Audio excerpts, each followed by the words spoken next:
इस घनघोर अंधेरे और भयानक जंगल में पार पार भटकते हुए तुम क्यों विलाप करती रहती हो? नागराज के आने के बाद सब कुछ पलट गया है। अब तो केवल एक ही संभावना है। यदि वो नागिन हमारे शिष्य बिरजू की बीन के स्वर में उलझ जाती है, तभी हम अपने लक्ष्य तक पहुंच पाएंगे। जीवन! जीवन! जीवन! जीवन! जीवन! ज्वाला! ज्वाला! ज्वाला! जीवन! जीवन! जीवन! जीवन! जीवन!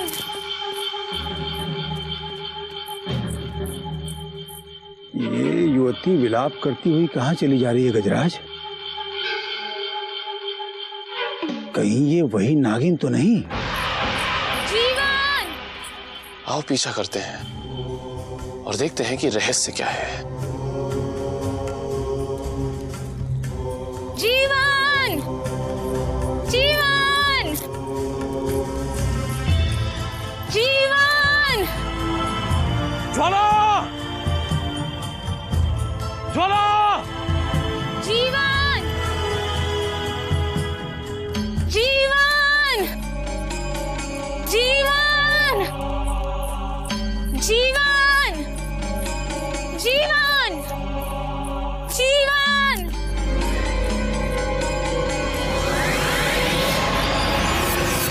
ज्वाला!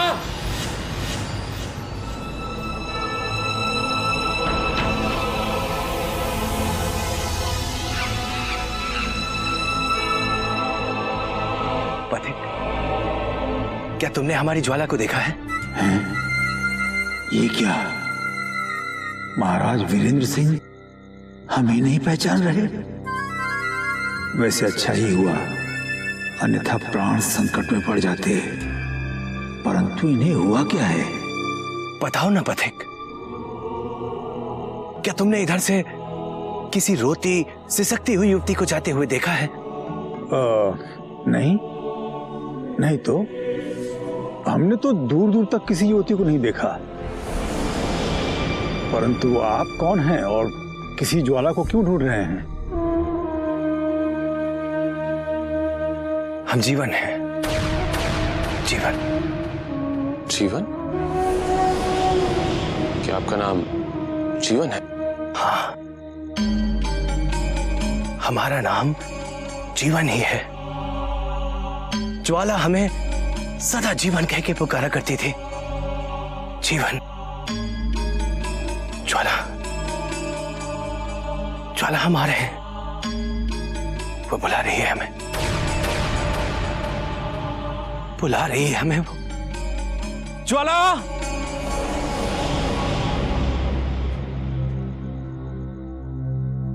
क्रूर सिंह, क्या हो गया है चुनारगढ़ के महाराज वीरेंद्र सिंह को? वो अपने आप को जीवन क्यों बुला रहे हैं? हमें लगता है अवश्य ही किसी मायावी शक्ति ने महाराज वीरेंद्र सिंह को अपने शिकंजे में जकड़ लिया है। इसीलिए वो जंगल में कभी किसी तांत्रिक युवती से मिलते हैं तो कभी ज्वाला ज्वाला कहते हुए जंगल में भटकते फिरते हैं। आओ देखते हैं क्रूर सिंह, और क्या नए रहस्य सामने आते हैं। लगता है वीरेंद्र सिंह के इस जंगल में कोई ऐसे शत्रु आए हैं जो वीरेंद्र सिंह की मति भ्रष्ट करके कोई स्वार्थ सिद्ध करना चाहते हैं।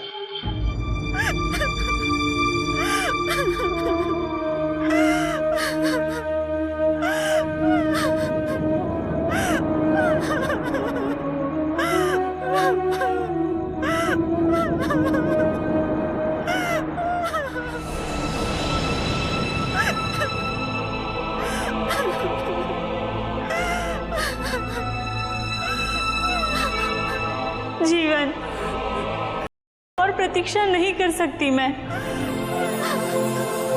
मैनपुरी का सारा जंगल छान मारा, किंतु तुम्हारी छाया तक प्राप्त नहीं हुई। क्या तुम मुझसे रूठ गए हो? तुम्हारे बिना मेरा जीवन व्यर्थ है, किंतु मुझे ये आस है कि अपनी नागिन की सूद लेने के लिए मैनपुरी के इस जंगल में तुम्हारे कदम अवश्य पड़ेंगे।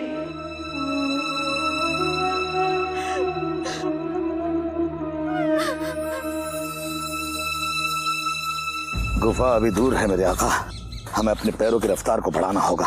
शाम होने से पहले हमें शहजादी आलिया तक पहुंचना होगा, और अगर अंधेरा हो गया तो हम गुफा की भूल भुलैया में भटक जाएंगे।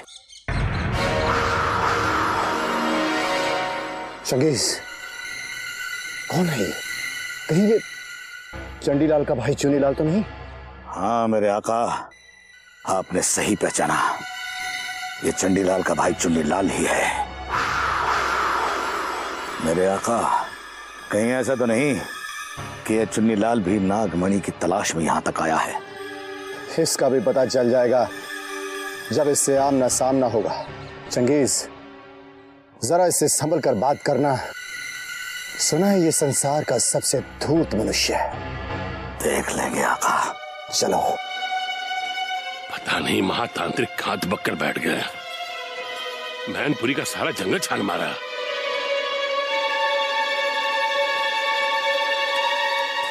प्रणाम चुन्नीलाल जी। हाँ प्रणाम। आपको देखकर बड़ी खुशी हुई। कितने वर्षों के पश्चात आपसे भेंट हुई, परंतु इन मैनपुरी जंगलों में आपसे भेंट हुई, इस बात का आश्चर्य है। हम यहाँ महातांत्रिक भैरवनाथ को खोज रहे सोमनाथ। उनके मठ पे गए थे, पता नहीं साधना के बहाने कहीं निकल गए हैं। भला आपको अचानक किसी तांत्रिक से क्या काम पड़ गया, और वो भी भैरवनाथ से? कहीं कोई टोना टोटका करवाना है? अरे तौबा करे भाई, हम तो नौगढ़ जा रहे थे इस रास्ते से। राम में उनका वट पड़ता है, सोचा आशीर्वाद देते चले। तो समझ लीजिए उनका आशीर्वाद मिल गया आपको। दक्षिण की ओर उनकी कुटिया है, जहां हमने उन्हें साधना करते हुए देखा था। वाह, बहुत खूब। शिवगढ़ के होते भी तुमने हमारी सहायता की, खुशी हुई। यदि आपके भाई शिवगढ़ की मदद कर सकते हैं तो हम क्यों नहीं। हमें आज भी उनकी हत्या का दुख है। यदि आपके महाराज अभिमन्यु को चंडीलाल जी का शीश काटने का आदेश नहीं देते तो सियासत का इतिहास आज कुछ और ही होता। चुन्नीलाल जी, पुराने जख्मों को याद करके हम अपने लक्ष्य से भटकना नहीं चाहते सोमनाथ। खुश रहो, फिर भेंट होगी।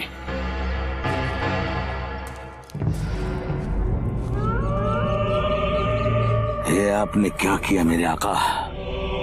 इस चुन्नीलाल को भैरवनाथ का पता बता दिया। मैं पूरे यकीन के साथ कह सकता हूं कि ये नागमणि का पता लगाने ही भैरवनाथ के पास जा रहा है। यही तो सियासत की चाल है चंगेज। हम ये परखना चाहते हैं कि चुन्नीलाल का भैरवनाथ से मिलने का उद्देश्य क्या है। अब हम गुफा नहीं जाएंगे। गुफा में जाओगे केवल तुम। तो फिर आप कहां जाएंगे मेरे आका?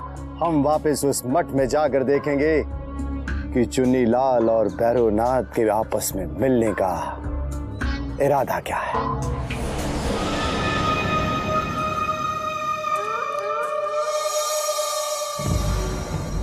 अगर चुन्नीलाल ने नागमणि पर अपनी नीयत खराब की तो चुन्नीलाल के साथ साथ इसकी मदद करने वाले भैरवनाथ को चंगेज तो माफ कर देगा, लेकिन चंगेज का खंजर कभी माफ नहीं करेगा।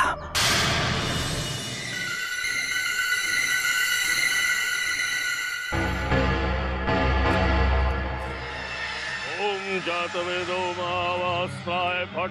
ओम भूर्भुवः स्वः। ओम हरिणीं शिरसे स्वाहा।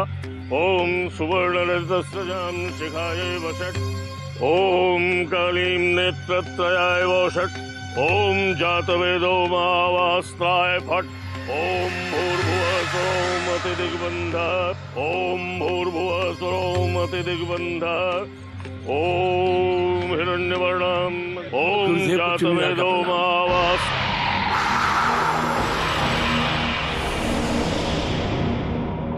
चुन्नीलाल, तुम्हारा यहाँ आने का साहस कैसे हुआ? कहीं उस नाग को लेकर तो नहीं आ गए? घबराइए नहीं महातांत्रिक, मैं अकेले आया हूँ। बड़ी मुश्किल से आपको तलाशा है। शीघ्र बताओ यहाँ कैसे आए हो? सिर्फ ये जानने के लिए कि आपने वीरेंद्र सिंह को नाग क्यों कहा। इसलिए कि वो नाग है, इच्छाधारी नाग। नहीं गुरुदेव, वो नाग नहीं है, आपसे भूल हो रही है। वो नौगढ़, विजयगढ़ और चुनारगढ़ के सम्राट हैं। नहीं, हमारी तंत्र शक्ति से कभी भूल संभव नहीं है चुन्नीलाल। जैसे ही वो हमारे सम्मुख आया, हमने उसके भीतर छुपे हुए इच्छाधारी नाग को देख लिया था। गुरुदेव, हो सकता है आपके तंत्र में कोई कमी रह गई हो, जो आप गलतफहमी के शिकार हो गए हैं। सारा संसार जानता है वो सम्राट वीरेंद्र सिंह है। कृपया एक बार फिर से अपनी साधना को जांच कर देख लीजिए, हो सकता है आपकी गलतफहमी दूर हो जाए। आज तक हमारी तंत्र शक्ति ने कभी हमें भ्रमित नहीं किया है चुन्नीलाल। ये तुम क्या कह रहे हो? ये किस प्रकार संभव है? नहीं, नहीं। ये तो समझ में आ गया कि महाराज वीरेंद्र सिंह मैनपुरी के जंगलों में आ चुके, परंतु ये समझ में नहीं आ रहा है कि ये भैरवनाथ उन्हें इच्छाधारी नाग क्यों कह रहा है। जरूर इसका कोई भेद छुपा है जिसे जानना अति आवश्यक है।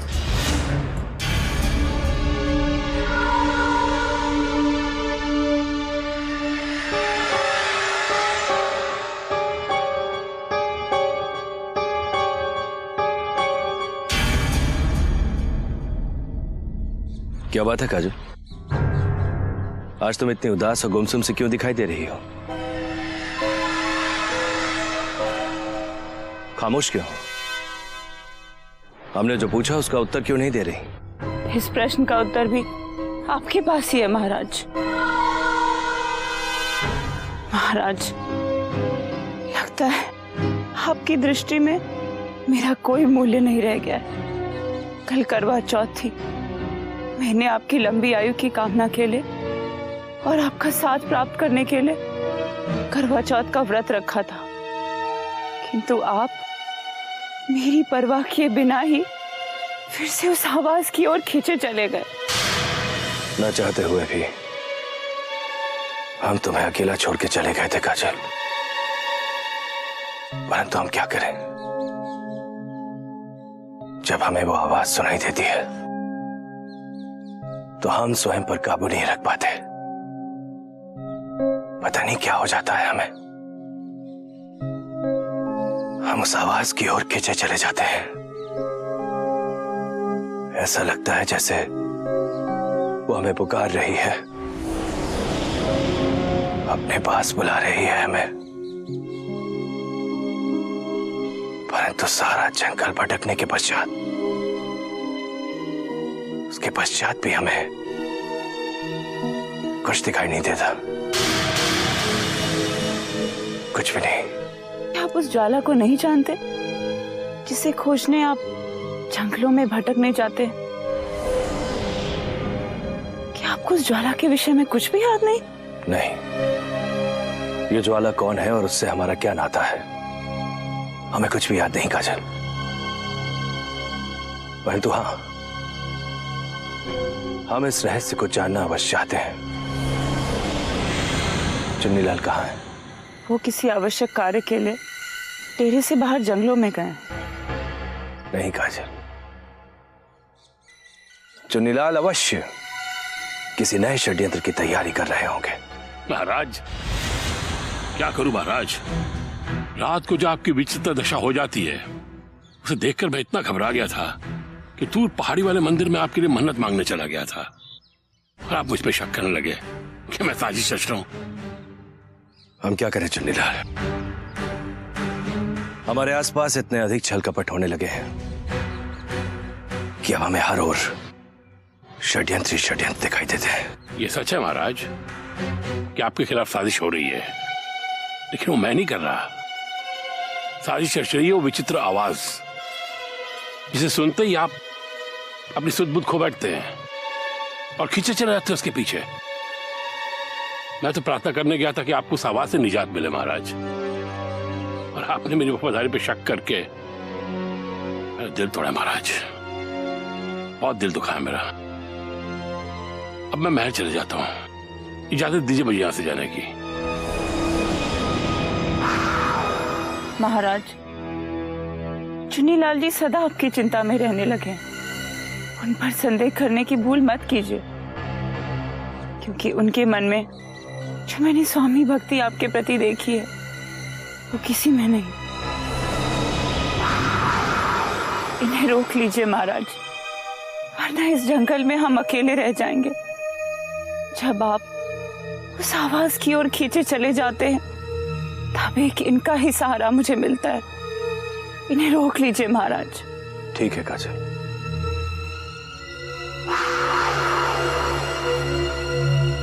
यदि तुम इन्हें यहां रोकने की प्रार्थना कर रही हो तो भला हम तुम्हारी प्रार्थना कैसे ठुकरा सकते हैं? तुम्हारी सुरक्षा को ध्यान में रखते हुए हम चुन्नीलाल को मैनपुरी के जंगल में रखने का निर्णय लेते हैं।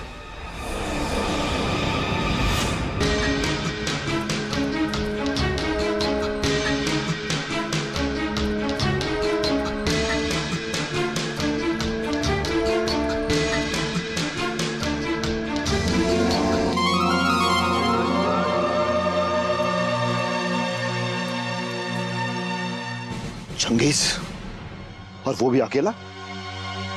शिवगढ़ छोड़कर वो मैनपुरी के जंगलों में अकेला क्या कर रहा है? अवश्य वो राजकुमारी की खोज में मैनपुरी के जंगल में आया होगा। इससे पहले कि वो हमारी आंखों से ओझल हो जाए, हमें तुरंत उसे पकड़ लेना चाहिए। सैनिकों, घेर लो उसे, कहीं भाग ना पाए वो। चलो युवराज।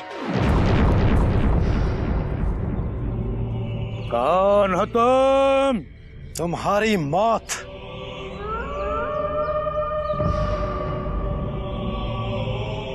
आज कहीं जिंदगी का आखिरी दिन तो नहीं चंगेज। दुश्मनों ने चारों तरफ से घेर लिया है और रास्ता भी कोई दिखाई नहीं देता। क्या सोच रहे हो चंगेज? पहचाना हमें? भला नवगढ़, विजयगढ़, चुनारगढ़ के होने वाले शहंशाह को कौन भूल सकता है युवराज?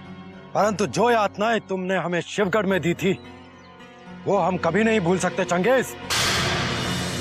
उस समय हम अकेले थे और आज तुम अकेले हो चंगेज। आज तुम जीवित नहीं बचोगे चंगेज। हमारे भाई को पीड़ा पहुंचाई थी और तुम्हारे लोगों ने हमें यातना। आज तुम्हारा अंतिम दिन आ गया है चंगेज। नहीं युवराज, इस तुच्छ मनुष्य के खून से अपने हाथ मैले मत कीजिए। यदि इसे इतनी आसान मौत मिल गई तो इसे अपने करने का एहसास कैसे होगा? हम इसे इतना तड़पा तड़पा कर मारेंगे कि मौत का कलेजा भी दहल जाएगा।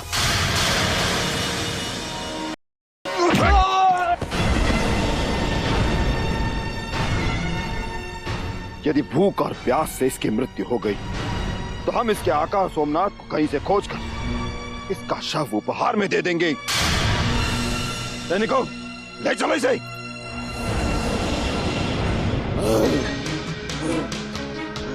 ले चलो। वो एक नाग है, इच्छाधारी नागिन का जीवन है वो। देखने में वो मनुष्य जैसा दिखाई देता है, परंतु उसके अंदर विष ही विष भरा है। उसे वीरेंद्र सिंह समझना आप सबकी बहुत भारी भूल है। ये कैसे संभव है बाबा? वो एक नहीं, तीन राज्यों का सम्राट है। फिर वो भला इच्छाधारी नाग कैसे हो सकता है? बाबा, उसकी रगों में भी हमारे जैसा रक्त दौड़ रहा है। उसका रंग, रूप, चाल ढाल वैसा ही है जैसा एक मनुष्य का होता है। उसे साधारण मनुष्य की दृष्टि नहीं देख पाएगी। उसे देखने के लिए दिव्य दृष्टि चाहिए। तो समझ में नहीं आ रहा बाबा, क्योंकि चुन्नीलाल का भी यही कहना है कि महाराज वीरेंद्र सिंह को नाग समझना आपकी भूल है। उन्होंने मुझे बताया कि आप उन्हें एक इच्छाधारी नाग समझ रहे हैं। मूर्ख है चुन्नीलाल, जो इतना समझाने के पश्चात भी समझ नहीं पा रहा है। ये इच्छाधारी नाग और नागिन मनुष्यों की भांति दिखाई देते हैं। वास्तविक रूप में ये तभी आते हैं जब इन्हें प्राणों पर संकट दिखाई देता है। तो क्या महाराज वीरेंद्र सिंह पर जब कोई संकट आएगा तब वो अपने सर्प रूप में दिखाई देंगे? अवश्य दिखाई देगा। जैसे ही वो देखेगा कि उसके प्राण संकट में हैं, उसे अपने असली रूप में आना ही होगा और उसमें अब अधिक समय नहीं है। जब भी वो इच्छाधारी नागिन के सामने आएगा उसे अपने उस वास्तविक रूप में आना होगा जिस रूप में वर्षों पहले वो उसे छोड़ कर गया था। इच्छाधारी नागिन और नाग का मिलन कब होगा पापा? बस अब अधिक विलंब नहीं है। नाग ने नागिन का रोदन सुन लिया है। वो इच्छाधारी नागिन वर्षों से इस नाग की याद में आंसू बहा रही है। जिस दिन इनका मिलन होगा मैनपुरी के इन जंगलों में प्रलय आ जाएगी। आपको कामयाबी की चिंता है और यहाँ भय से मेरे प्राण निकले जा रहे हैं। यदि वीरेंद्र सिंह ने मुझे डस लिया तो मैं बेमौती मारी जाऊंगी चुन्नीलाल। काजल काजल, वीरेंद्र सिंह से डरने की तुम्हें कोई जरूरत नहीं है। उसके अंदर छिपे नाग से बच के रहना है। दिन में तो वीरेंद्र सिंह है वो, रात को नाग में बदल सकता है। अब रात मुझे डरावनी लगेगी चुन्नीलाल। इससे पहले कि कोई अनहोनी घटे तुरंत कोई उपाय करना होगा। बस एक बार वीरेंद्र सिंह का दूसरा रूप नजर में आ जाए, फिर उसके अंदर छिपे इच्छाधारी नाग को चक्रव्यूह में फंसाने के लिए किसी नई चुन्नट का इस्तेमाल करना होगा। अब मुझे नींद भी नहीं आएगी चुन्नीलाल। रात होते ही उस नाग का भय मुझे पलक भी झपकने नहीं देगा। काजल, ये तुम्हारे इम्तिहान की आखिरी घड़ी है काजल। इस वक्त हौसला बनाए रखो, जीत हमारी होगी। हाँ, उसके नाखून से बच के रहना। नाखून से? हाँ, जिसे लोग उसके नाखून समझते हैं, दरअसल उसके अंदर छिपे सांप के विष दांत हैं। वो इंसान तो क्या, अगर पत्थर पे पड़ जाए ना, पत्थर भी रेत में बदल जाता है। फिर वही रात, यदि वो आवाज सुनाई दी तो महाराज फिर से अपने बावलेपन पर उतर सकते हैं। चुन्नीलाल ने कहा था कि उनके शरीर में विष ही विष भरा है। यदि उनके नाखून की एक खरोंच भी मुझे लग गई तो तुरंत मेरी मृत्यु भी हो सकती है।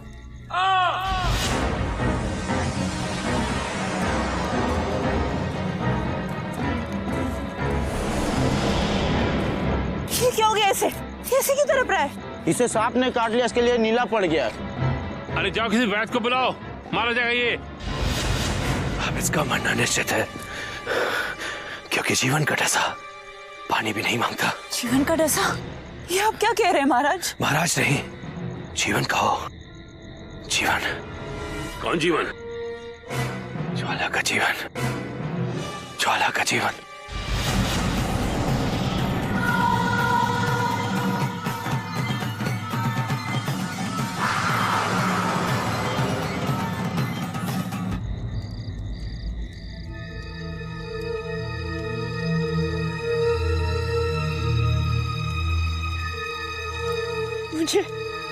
मुझे बहुत डर लग रहा है चुन्नीलाल।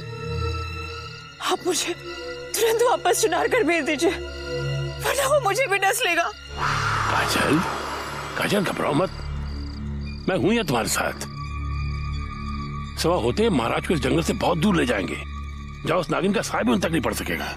नहीं, हम उसे अपने साथ नहीं ले जाएंगे, क्योंकि वो वीरेंद्र सिंह नहीं बल्कि वो जहरीला नाग जीवन है।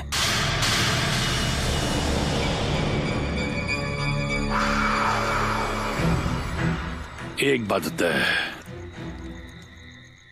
महातांत्रिक की बात सच निकली। वीरेंद्र सिंह इंसान के रूप में नाग है, लेकिन जैसे ही रात ढल जाएगी, सुबह का उजाला होगा, वो दोबारा वीरेंद्र सिंह बन जाएंगे और फिर हमें उनसे कोई खतरा नहीं होगा। तो ये रात कैसे कटेगी? पता नहीं, वो जहरीला नाग हम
ये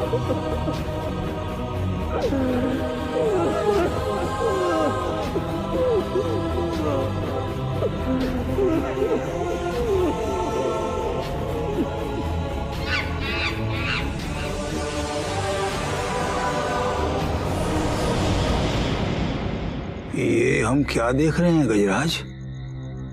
एक सम्राट एक साधारण सी समाधि पर रो रहा था सिसक सिसक कर, और वो भी एक ऐसी समाधि जो सदियों पुरानी लगती है। किसकी समाधि हो सकती है वो, और क्या रहस्य छुपा है समाधि में जिसने इतने बड़े सम्राट को सिसकने पर विवश कर दिया है? कोई गहरा राज है अवश्य ही। इस समाधि के अंदर जो कोई भी चिर निद्रा में सो रहा है उसका महाराज वीरेंद्र सिंह से बहुत गहरा नाता है। क्या महाराज अभी तक जागे नहीं सैनिक? महाराज अपने खेमे में नहीं है। तो कहाँ है? कहीं वो सुबह सुबह सैर करने तो नहीं चले गए? कल रात से जब से गए अभी तक वापस नहीं लौटे। अभी तक वापस नहीं लौटे? फिर कहाँ रह गए महाराज? चुन्नीलाल जी, चुन्नीलाल जी। क्या हो काजल, तुम इतनी घबराई क्यों? महाराज अपने खेमे में नहीं है और वो कल रात से ही वापस लौट कर नहीं आए। रात से लौट के नहीं आए? कहाँ चल गए महाराज? पहले तो अपने आप वापस भी लौट आते थे, किंतु आज लौट कर भी नहीं आए। इसके पीछे कोई गहरा राज है काजल। पहले हमारे एक सैनिक की मौत, फिर उस आवाज का सुनाई देना, और महाराज को उसके पीछे निकल पड़ना। ये साजिश नहीं तो और क्या है? ये क्यों कह रहे हैं आप? हमारे खिलाफ कौन साजिश कर सकता है? साजिश तो हम कर रहे हैं। जैसे हम साजिश कर रहे हैं काजल, वैसे ही मुझे लगता है शिवगढ़ के चंगेज और सोमनाथ हमारे खिलाफ साजिश रच रहे हैं। वो मुझे इसी जंगल में भटकते नजर आए थे। शिवगढ़ के शत्रु अचानक मैनपुरी के जंगल में? अब समझ में आया वो यहाँ क्या कर रहे थे। सावधान रहना होगा, हर कदम फूंक फूंक के उठाना होगा। इस प्रकार अनुमान के सहारे हम राजकुमारी किशोरी को कब तक खोजते रहेंगे? उस चंगेज खान को हमने कारागार में डालकर भूल की है। यदि हम उसे और यातनाएं देते तो वो हमें अवश्य बता देता कि राजकुमारी किशोरी कहाँ है।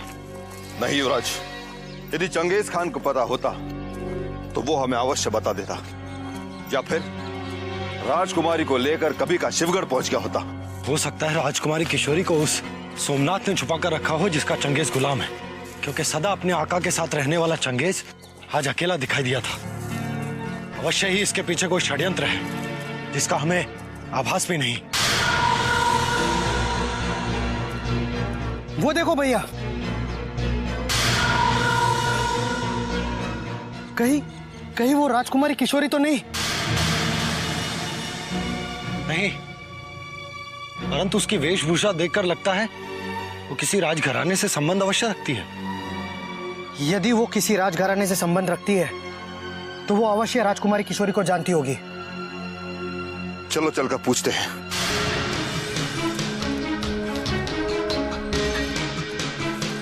ठहरो युवती।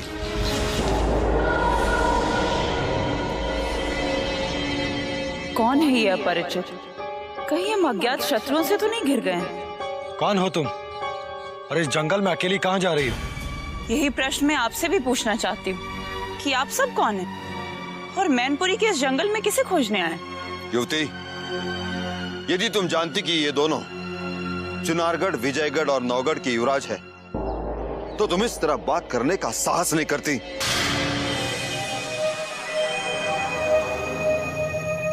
अवश्य ये दोनों युवराज अपने पिताश्री की खोज में ही आए हुए हैं। संग्राम सिंह जी की बातें सुनकर तुम किस विचार में पड़ गई युवती? शीघ्र बताओ, कौन हो तुम?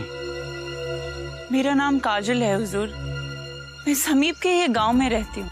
परंतु इस जंगल में तुम क्या लेने आई हो? यहाँ गंगेश्वर भगवान का एक प्राचीन मंदिर है। मैं उन्हीं के दर्शन करने जा रही थी कि आपने मुझे टोक कर रोक लिया। किंतु आप सब इस जंगल में किसे खोजने आए? तुमने इस जंगल में किसी को देखा है? नहीं हुजूर, मैंने आपके सिवा यहाँ किसी को नहीं देखा है। क्योंकि सूरज डूबने से पहले मुझे मंदिर पहुंचना है। अब मैं चलती हूँ। युवराज, अब हमें दिशा बदलकर दूसरी ओर निकल जाना चाहिए।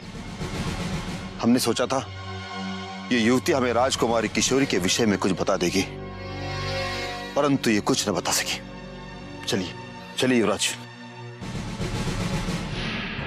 क्या युवराज इंद्रजीत सिंह और आनंद मैनपुरी के जंगल में आ गए? हाँ चुन्नीलाल, मैंने अभी अभी उन्हें संग्राम सिंह के साथ इसी जंगल में भटकते देखा है। तो मेरा भाग्य प्रबल था कि वो मुझे पहचान न सके। वीरेंद्र सिंह जंगल में कब तक भटकेंगे काजल? कभी न कभी तो अपने खेमे पे आएंगे वो, लेकिन उनके आते ही फौरन ठिकाना बदलना होगा ताकि संग्राम सिंह और उनके दोनों युवराज उन तक न पहुंच पाए। पर एक बात और काजल, तुम्हारी जो स्मशान साधना है वो तुम्हें अमावस के पहले पहले पूरी करनी होगी, वरना तुम पर उल्टी पड़ सकती है। और मैं नहीं चाहता कि मेरे महल जाने के बाद तुम पर कोई आपत्ति आए। ये क्या कह रहे हैं आप? मुझे अकेला छोड़कर वापस जाने का विचार कर रहे हैं? हाँ काजल, मेरा महल लौटना बहुत जरूरी हो गया है, क्योंकि महल में बहुत उथल पुथल मच गई होगी। हम दोनों महल से गायब हैं। यदि हमें दोनों को किसी ने यहाँ साथ में देख लिया तो शक के घेरे में आ जाएंगे। नहीं, मैं अकेले नहीं रह सकती। यदि वीरेंद्र सिंह का दूसरा रूप सामने नहीं आता, मैं आपका आग्रह स्वीकार कर सकती थी, किंतु अब मुझे उनसे डर लगने लगा है। कमाल है काजल, अगर तुम इस तरह से डरोगी तो वो ख्वाब कैसे पूरे होंगे जो हमने देखे हैं? जहाँ प्राण संकट में हो वहां मैं अपने सपनों के बारे में कैसे सोच सकती हूँ चुन्नीलाल? आप तुरंत महल जाने का विचार त्याग दीजिए और यहीं रहकर मेरा साथ दीजिए, वरना मैं अकेली हो जाऊंगी। तुम समझने की कोशिश क्यों नहीं कर रही हो काजल? क्या तुम ये चाहती हो कि हम दोनों यहाँ फंस जाएं? फंस तो मैं गई हूँ चुन्नीलाल। मुझे मझधार में छोड़कर आप तो मुक्त हो जाएंगे, किंतु मैं यहाँ अकेली रह जाऊंगी। अधूरी साधना के साथ साथ कैसे उस विश्व पुरुष का सामना करूंगी जो मुझे कभी भी डस सकता है? मुझे अब चारों ओर अंधेरा ही अंधेरा दिखाई देने लगा है। इस अंधेरे के बाद उजाला जरूर रहेगा काजल।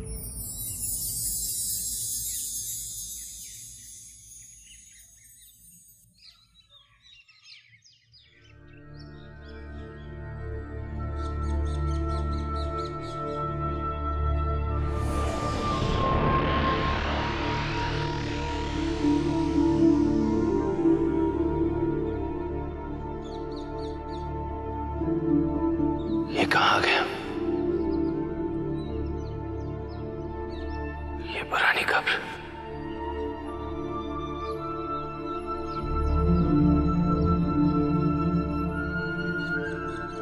ये गुफा। परंतु हम तो अपने डेरे पर थे, फिर हम यहां कौन लेकर के आया? क्या रहस्य है ये?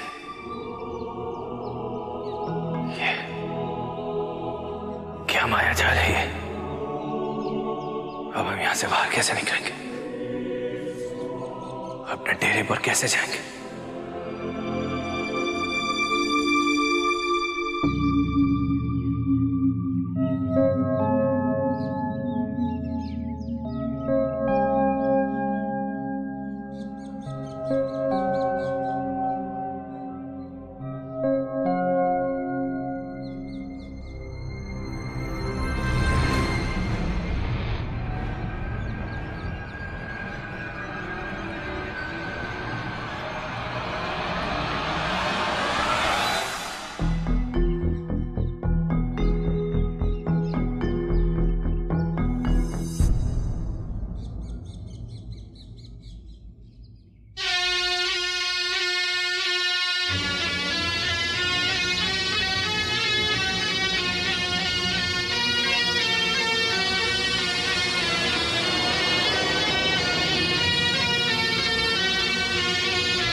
बंद करो इसे।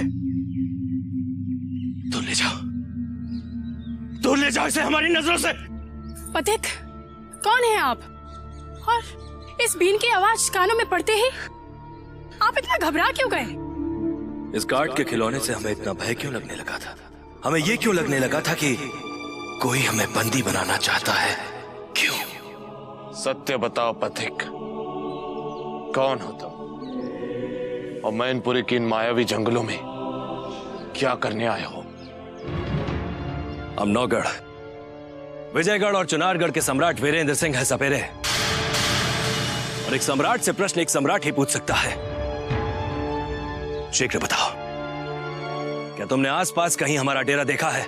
ऊपर से तो आप राजा जैसे ही दिखाई पड़ते हैं, किंतु भीतर से आप कुछ और ही लगते हैं।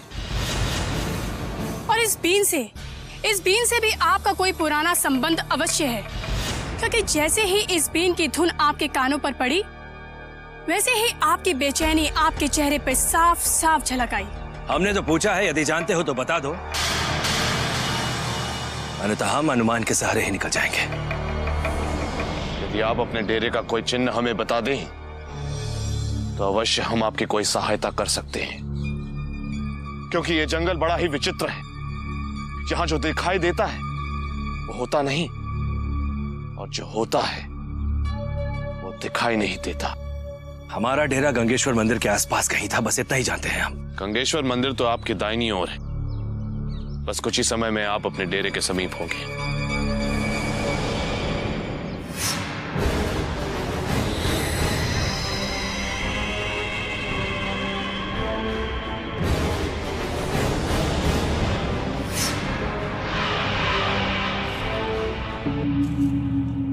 विचित्र मनुष्य था वो। क्या जो वो कह रहा था वो सत्य था या कोई छल? वो कोई साधारण मनुष्य नहीं है भूमि, या तो वो कोई दिव्य पुरुष है या फिर कोई विष पुरुष। चुनीलाल, काजल, तुम सब चुप क्यों हो? कहां गए वो दोनों? और तुम लोग हमें देखकर इतना घबरा क्यों रहे हो? चुनीलाल जी तो वापस चुनारगढ़ लौट गए महाराज। परंतु क्यों? हमसे आज्ञा लिया बिना अचानक वो यहां से कैसे जा सकते हैं? कल रात आप अचानक दूसरे रूप में आ गए थे महाराज, और अचानक एक सैनिक को सर्पदंश होने के बाद आप अंधेरे में लुप्त हो गए। क्या हो गया है हमें? काली गुफा में कब्र के पास पहुंचना, किसी सैनिक की सर्पदंश से मृत्यु, चुन्नीलाल का अचानक जाना, और काजल भी दिखाई नहीं दे रही। शीघ्र बताओ, कहां है वो लोग? वो समुद्र देव की पूजा करने गई है महाराज।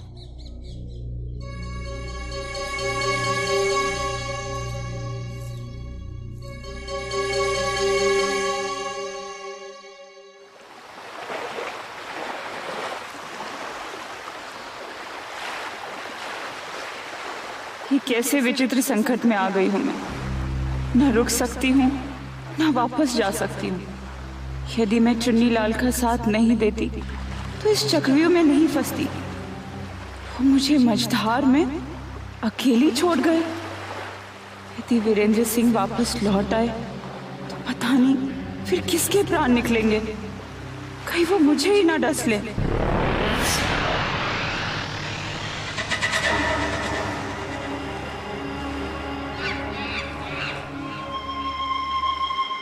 आप आ गए महाराज। यदि आप आज भी नहीं आते तो मैं इस समुद्र में कूदकर अपने प्राण दे देती। ऐसा मत कहो काजल, हमें स्वयं नहीं पता कि हम कब और कैसे उस काली गुफा में पहुंच गए, जहां एक सदियों पुरानी समाधि हमें अपने पास बुला रही थी। हम न जाने कब तक उस समाधि पे बैठकर रोते रहे, सिसकते रहे, और जब आंख खुली तो रात ढल चुकी थी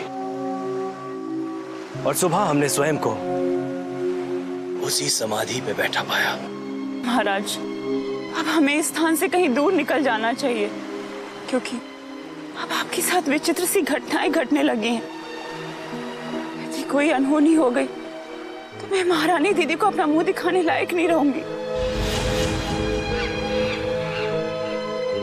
तुम चिंता मत करो काजल, हम एक सम्राट हैं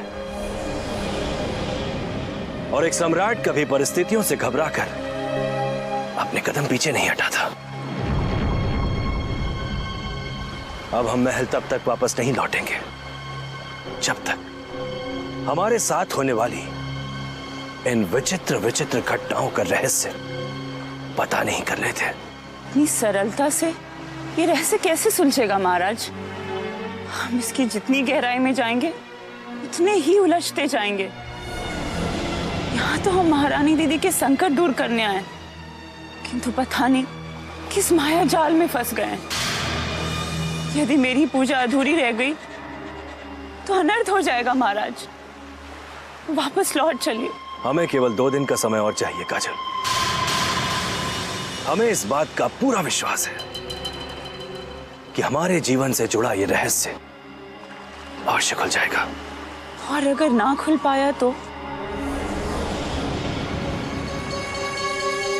हम तुम्हारी प्रार्थना अवश्य स्वीकार कर लेंगे। हमें तो ये कोई बहुत गहरा षड्यंत्र लगता है क्रूर सिंह। वीरेंद्र सिंह अवश्य कोई ऐसी चाल चल रहा है जिसे हम समझ नहीं पा रहे हैं। पहले तो वो गुफाओं में जाकर समाधि पर सिसक सिसक कर रोता है, और फिर सुबह होते ही इस युवती को जाकर अपनी पूरी व्यथा सुनाता है। आखिर ये माजरा क्या है? इसी रहस्य का तो हमें पता लगाना है गजराज, क्योंकि महाराज वीरेंद्र सिंह को हम बड़ी निकटता से जानते हैं। वो महाराज किसी पराई स्त्री की ओर आंख उठाकर देखता तक नहीं था, और ये विचित्र विचित्र महिलाओं के साथ भागता फिरता है। अब जब हम इनके पीछे लग ही गए हैं तो ये रहस्य का भी पर्दा अवश्य फाश हो जाएगा। परंतु अब देखना ये है कि 2 दिन के भीतर होता क्या है।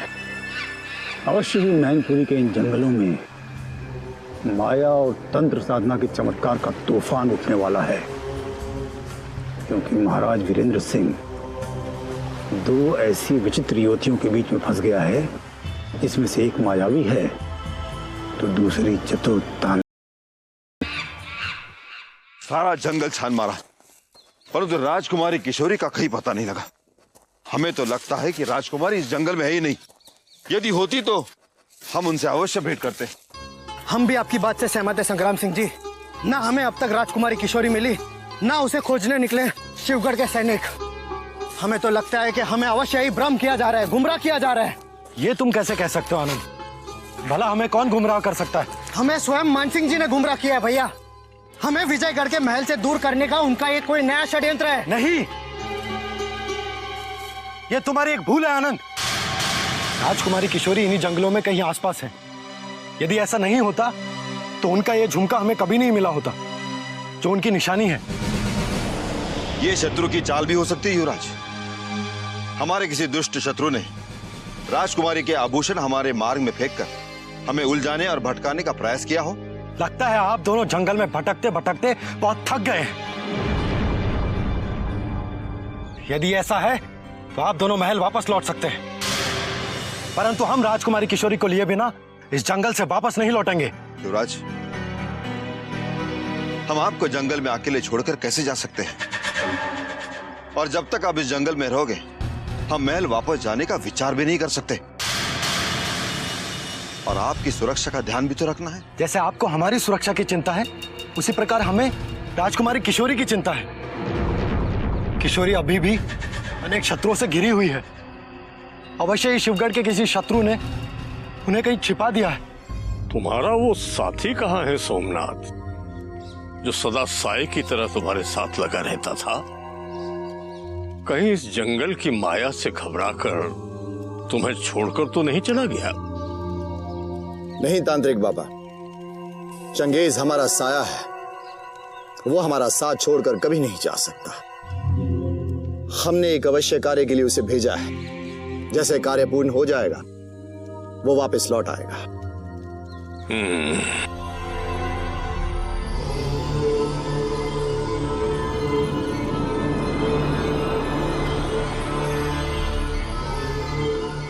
अब उसका वापस आना इतना सरल नहीं है सोमनाथ, क्योंकि हमारे ज्ञान चक्षु देख रहे हैं वो किसी अनिष्ट का संकेत है। अनिष्ट? कैसा अनिष्ट बाबा? आपके नेत्रों ने ऐसा क्या देख लिया जो आपको अनिष्ट की शंका हो रही है? हमें उसके प्राणों पर संकट मंडराता प्रतीत हो रहा है सोमनाथ। यदि तुरंत उसे सहायता नहीं मिली तो उसकी मृत्यु तक हो सकती है।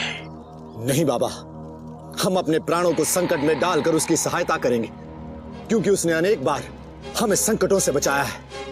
वो हमारा सबसे बड़ा वफादार है।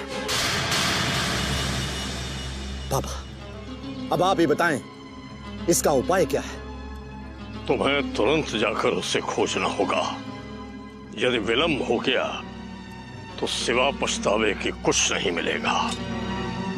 बाबा, यदि आपका यही आदेश है तो हम वहां तुरंत जाकर देखते हैं जहां हमने उसे भेजा था। ठहरो। ओम अम गम दम टम चम यम शम ह्रीम दुम मम ह्रीम हम क्षम। ये लो, ये तांत्रिक विभूति है सोमनाथ। जब कोई संकट दिखाई दे तुरंत उधर फेंक देना। बड़े से बड़ा संकट स्वतः ही दूर हो जाएगा। यदि कोई शत्रु है तो या तो तुम्हारा दास हो जाएगा या तुम्हारे सामने से हट जाएगा। शुक्रिया बाबा, अब हमें मायावी जंगलों का कोई भय नहीं। आपने विभूति के रूप में हमें सुरक्षा कवच दे दिया है। हम आपका ये उपकार जीवन भर नहीं भूलेंगे। परंतु देखो, उस इच्छाधारी नागिन से सावधान रहना। उस नागिन में अनेक प्रकार की सिद्धियों को काटने की क्षमता है। वैसे सरलता से तो इच्छाधारी नागिन भी तुम्हारा कुछ बिगाड़ नहीं पाएगी, परंतु फिर भी सावधान रहना। आयुष्मान भाव, अब हमें पुनः साधना में लीन होना है। ओम धिजाग्रम त्रोटय त्रोटय दीप्तम कुरु कुरु स्वाहा।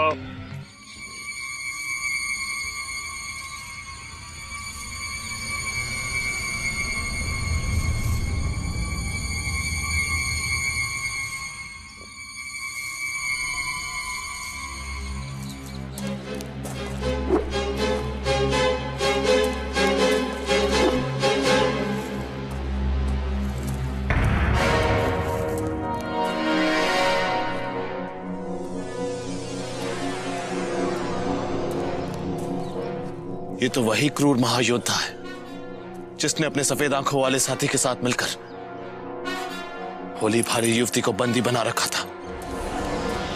हमें उस युवती की सहायता करनी चाहिए जिसके पीछे अनेक व्यक्ति पड़े हुए हैं। तुम ठीक कह रही हो भूमि, हम इसे आंखों से ओझल नहीं होने देंगे।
क्यों आए हो यहाँ?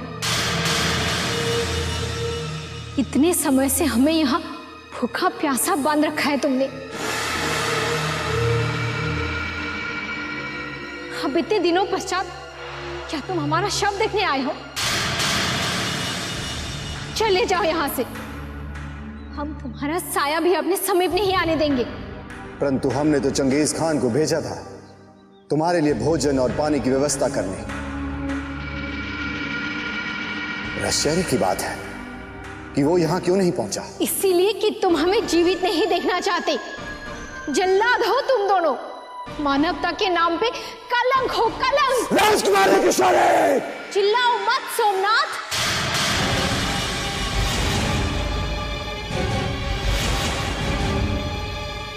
यदि हम बच गए तो तुम्हें और तुम्हारे उस गुलाम को इतनी दर्दनाक मौत देंगे कि वो मौत भी सारे संसार के लिए मिसाल बन जाएगी। मिसाल तो तब बनेगी जब हम तुम्हें जीने का अवसर देंगे। यदि तुमने हमें और अपमानित किया तो हम तुम्हें इसी गुफा में छोड़कर चले जाएंगे, जहां तुम्हें भोजन पानी तो दूर, सांस लेने के लिए वायु भी नहीं मिलेगी। तो जाओ, चले जाओ यहाँ से। यदि हमारे भाग्य में मृत्यु लिखी है तो हम हंसते हंसते मर जाएंगे, किंतु तुम्हारा ये घिनौना मुख नहीं देखेंगे। चले जाओ यहाँ से, हम कहते हैं चले जाओ यहाँ से। बता रहे हैं हम, मगर एक बात याद रखना, अब तुम्हें बचाने तुम्हारे यहाँ देवता भी नहीं आएंगे। इसी गुफा में तुम सड़ सड़ के मर जाओगी, और तब हम इस गुफा में वापस आएंगे जब ये तुम्हारा अभिमानी शीश निर्जीव हो चुका होगा और तुम्हारा ये सुंदर शरीर किसी शव में बदल गया होगा। समझे तुम?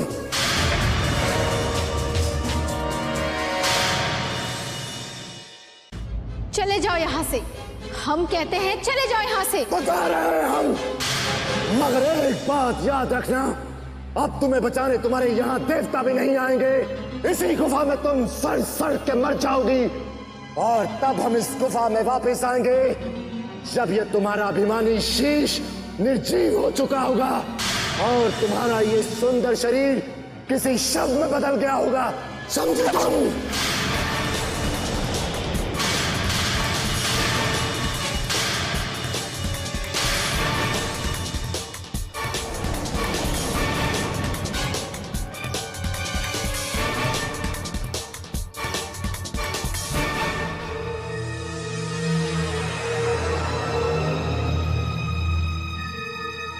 इसका मतलब वो युवती वास्तव में एक राजकुमारी है?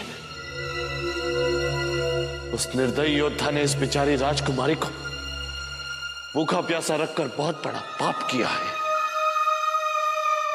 भूमि, हमें तुरंत राजकुमारी की सहायता करनी चाहिए, वरना वो घुट घुट के अपने प्राण त्याग देंगी। तुमने मेरी मुंह की बात छीन ली बिरजू।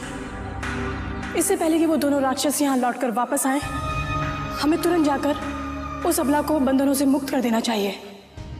हमें दोनों कार्य एक साथ करने होंगे भूमि। तुम जाकर राजकुमारी को बंधों से मुक्त करो और हम इन गुफाओं में इच्छाधारी नागिन की खोज करेंगे। आज वो हमें मिल गई तो हमारी वर्षों की ये खोज सफल हो जाएगी। चलो।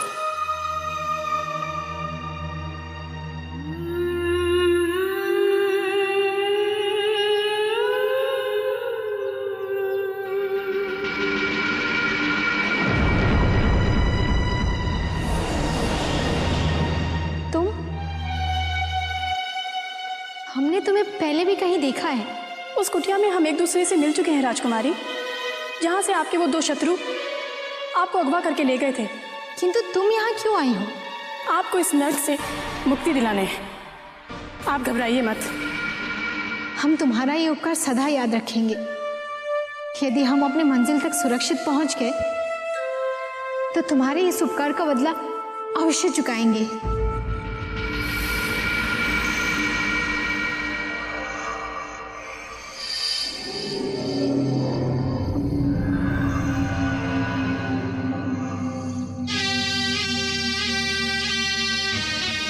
लगता है कोई बीन बजा रहा है। ये बीन सपेरा बिरजू बजा रहा है, क्योंकि हमें उस इच्छाधारी नागिन को भी वश में करना है जो इन्हीं गुफाओं में कहीं है। आओ मेरे साथ।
बिरजू,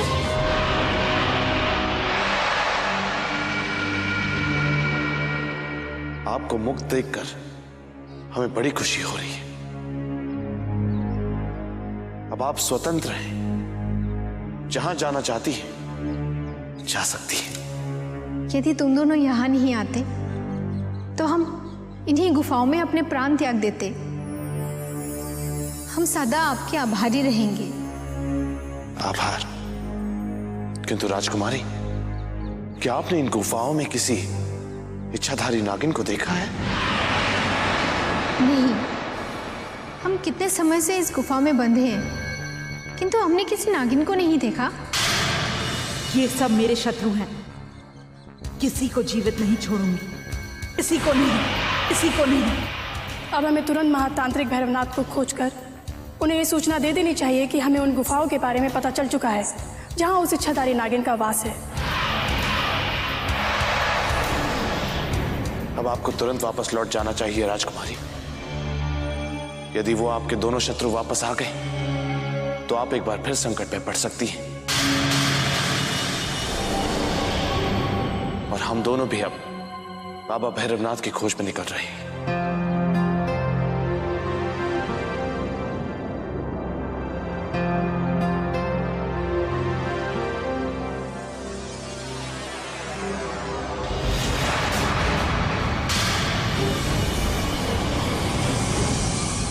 कौन हो तुम? ज्वाला। ज्वाला? कहीं तुम वो इच्छाधारी नागिन तो नहीं? नहीं, ना मैं इच्छाधारी नागिन हूं और ना किसी इच्छाधारी नागिन को जानती हूं। ये मेरा घर है जहां मैं वर्षों से रहती हूं, किंतु ये देखकर मुझे आश्चर्य हो रहा है, तुम यहां कैसे पहुंची? कौन है जिसने तुम्हें इस गुफा में कैद किया? सोमनाथ और चंगेज, ये दोनों हमारे ही राज्य के योद्धा है, किंतु अब हमारे सबसे बड़े शत्रु बन चुके हैं, क्योंकि हम चुनारगढ़ की युवराज से प्रेम करते हैं। प्रेम? तो क्या तुम्हें भी हमारी तरह प्रेम करने का दंड भुगतना पड़ रहा है? क्या तुमने भी किसी से प्रेम किया है ज्वाला? हाँ, मैंने उससे प्रेम किया था जो मेरा जीवन था, परंतु प्रेम के शत्रुओं ने मेरे जीवन को मुझसे छीन लिया। जीवन? कौन जीवन? मैं तुम्हें बताती हूँ मेरा जीवन कौन है। आओ मेरे साथ।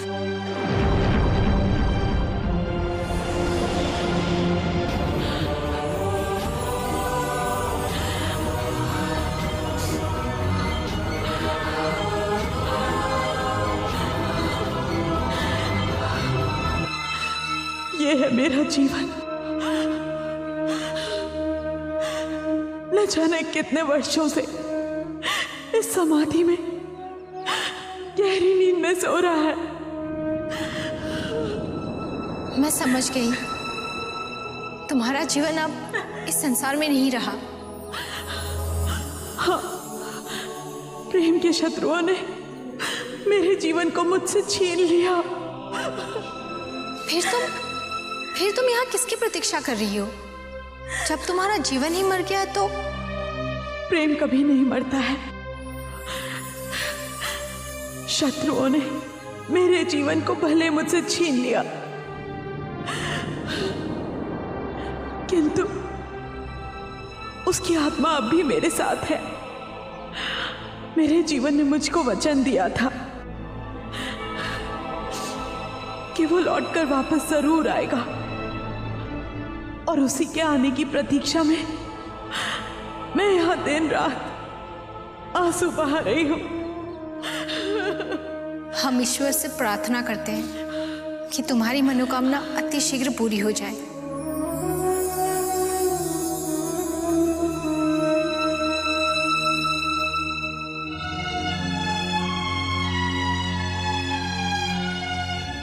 और तुम भी अपने प्रेम तक पहुंचने में सफल हो जाओ, मेरी यही कामना है। यदि तुम भी मेरी तरह प्रेम की पीड़ा की सताई हुई नहीं होती तो मैंने तुम्हें कब का समाप्त कर दिया होता। किंतु मैं तुम्हें अब मुक्त करती हूं। तुम्हारे शत्रुओं को भ्रमित करने के लिए मैं तुम्हें एक नया उपहार देती हूं।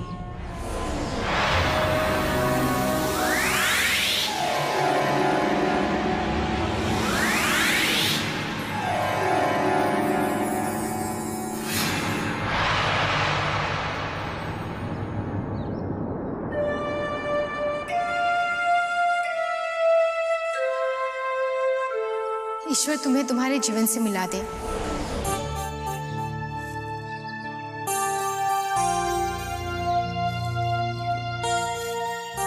समझ में नहीं आता कौन सा पथ किस दिशा में जा रहा है। हम नहीं जानते कि हम जिस मार्ग पर जा रहे हैं वो हमें कहाँ लेकर जाएगा, किंतु इस मायावी जंगल से अति शीघ्र बहुत दूर निकल जाने में ही भलाई है।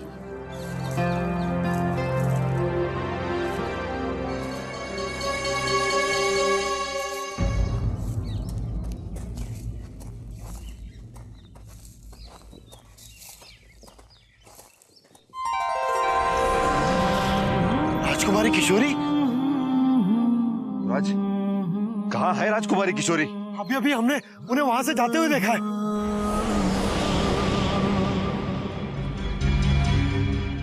परंतु वहां तो कोई दिखाई नहीं दे रहा है। कहीं आपको भ्रम तो नहीं? यह हमारा भ्रम नहीं, ये सत्य है। किशोरी,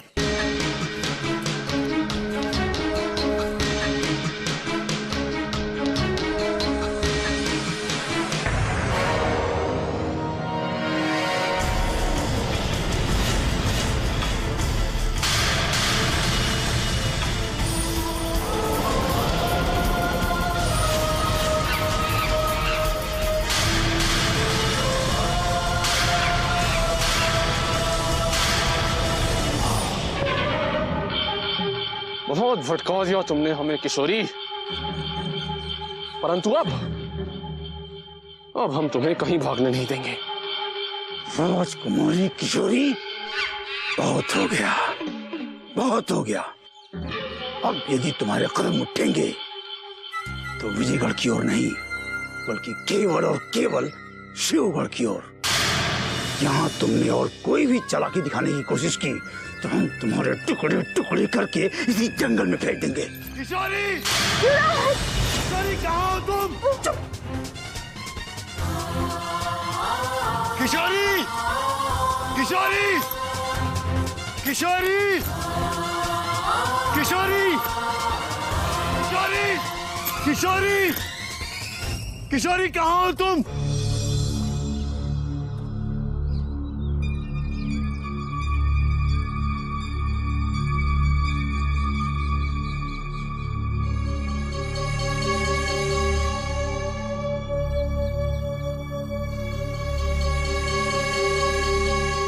युवराज, यदि राजकुमारी किशोरी यहाँ होती तो अवश्य तुम्हें उत्तर देती।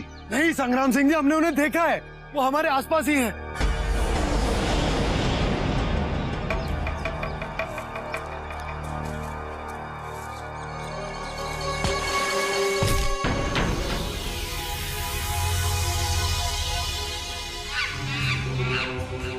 किशोरी,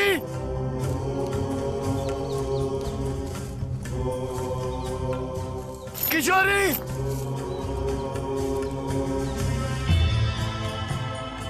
गजराज, हमारे शत्रु उस दिशा की ओर चले गए। हमें तत्काल विपरीत दिशा की ओर निकल जाना चाहिए। आओ, चलो शीघ्रता करो, जल्दी।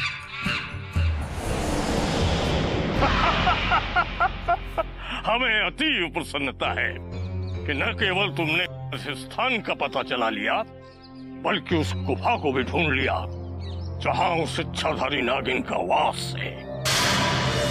गुरुदेव, धरती में समाई गुफा के गर्भ तक पहुंचने तक तो हमें सफलता प्राप्त हुई, किंतु वो इच्छाधारी नागिन तक पहुंचना शेष रह गया। परंतु सपेरे, तूने अपनी बीन क्यों नहीं बजाई? यदि बीन बजा देता, अवश्य ही खिंचकर वो नागिन तेरे जाल में फंस जाती। बिरजू ने बीन की धुन तो छेड़ी थी गुरुदेव, किंतु दुर्भाग्य से इच्छाधारी नागिन अपनी गुफा से बाहर गई होगी। यदि वो गुफा में होती तो बिरजू की बीन की धुन पर खींची चली आती। गुरुदेव, हमें इच्छाधारी नागिन तो नहीं मिली, किंतु एक बेबस और बंधी हुई राजकुमारी अवश्य मिली, जिसे उसके दो शत्रुओं ने गुफा में मरने पर विवश कर दिया था। कहीं वही राजकुमारी इच्छाधारी नागिन ज्वाला तो नहीं? क्योंकि इच्छाधारी नागिन संकट के समय किसी भी रूप में परिवर्तित हो सकती है। वो नागिन नहीं, राजकुमारी थी गुरुदेव, और एक बार पहले भी हम उसे देख चुके हैं। वो ना जाने कितने लंबे समय से अपने शत्रुओं से बचते बचाते मैनपुरी के इन जंगलों में भटक रही थी। हम दोनों ने उसे उस गुफा के नर्क से मुक्ति दिला दी। वो इच्छाधारी नागिन थी या राजकुमारी, इसका पता तो तभी चलेगा जब हम गुफा में प्रवेश करेंगे। परंतु आगे से ही कभी कोई ऐसा काम न करना जो हमारे क्रोध का कारण बने, समझे? यदि वो इच्छाधारी नागिन काली गुफा में हुई तो अवश्य ही इस बीन के सर पर बल खाते हुए हमारे चरणों में गिर जाएगी।